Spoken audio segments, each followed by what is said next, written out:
Izina Kellia ni izina ridakunze kugira inkomoko imwe yemewe hose cyangwa se yemerewe gukoreshwa ahantu hose, ariko risobanurwa mu buryo butandukanye bitewe n'aho rituruka.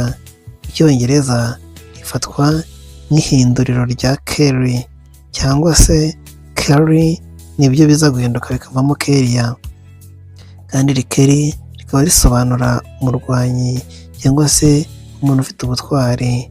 Hari n'abatarifata nk'ihinduriro rya Celia, ndetse Celia naryo rikaba rikomoka ku Kilatini, rikaba rituruka ku ijambo Caelum, kandi iri Caelum rikaba risobanura ijuru cyangwa wo mu ijoro. Birashoboka ko nawe uva mu rugo cyangwa mu kazi ufite impungenge z'ibihabera.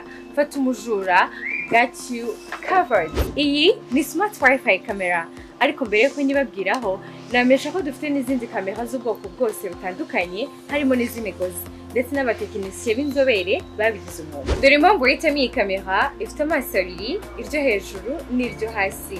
Iryo hejuru rifixed, iryo hasi rirarotatinga, bivuze ko iyi kamera ahantu wayishyize ishobora kuhakontorora hose icyarimwe. Ikindi cyiza cy'iyi kamera, aka gatara k'umutuku gakora nka alarm, kuko yihuje na telefone, iyo umuntu ahanyuze iramusensinga ikakumenyesha. Kuko ikoresha wifi, wabasha gukurikirana ibyo ireba aho waba uri hose ukoresheje telefone yawe, ni na waterproof. Ikenera memory card kugira ngo ubashe gusevingaho amakuru y'ibyo yarebye. Ikindi nanone, ahantu iri ntikeneye itara kuko yo yicanira amatara. Ifata amajwi n'amashusho akeye, ni color view. Kugira ngo uzongere kubona amakuru nk'aya, biragusaba kudukurikirana ku mbuga nkoranyambaga zacu zose.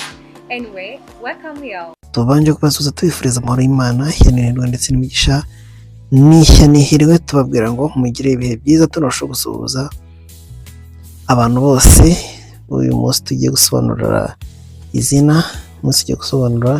izina Kellia cyangwa se abantu bitwa ba Kellia. Tunarushaho kubasuhuza no kubifuriza ibihe byiza, tuvuga ngo umugisha w'Imana ubomeho umunsi wa none. Izina Kellia rero iri ni izina rikomoka mu rurimi rw'Icyongereza, rikaba rituruka ku ijambo Kelly, kandi Kelly risobanura umurwanyi cyangwa se umuntu ufite ubutwari, ndetse hari n'abakunda kurifata nk'aho ari Celia cyangwa se Kellia. Rikaba rikomoka ku ijambo ry'Ikilatini, rikaba rituruka ku ijambo Caelum, kandi Caelum rikaba risobanura ijoro cyangwa se uwo mu ijoro. Mu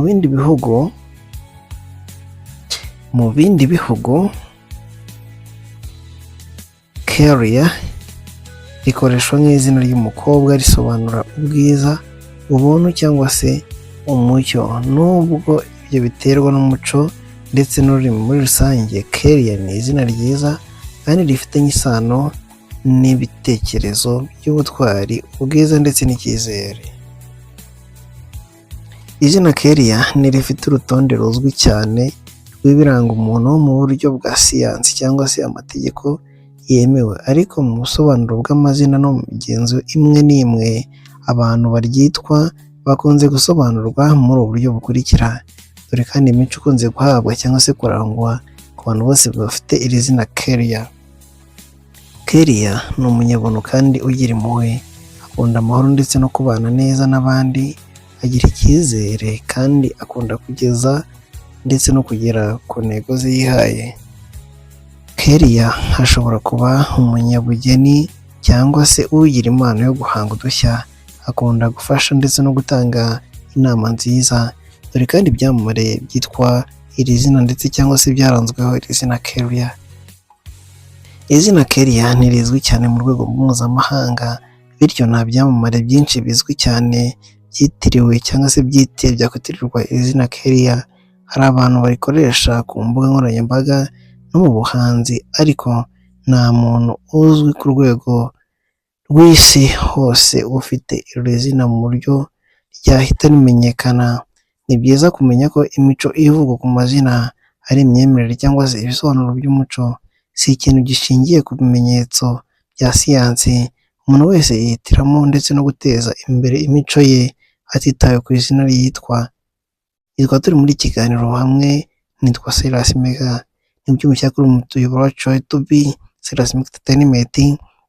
Kora subscribe, karibu twiyungura, like, usangize inshuti zawe, kongera guhurira muri video utaha.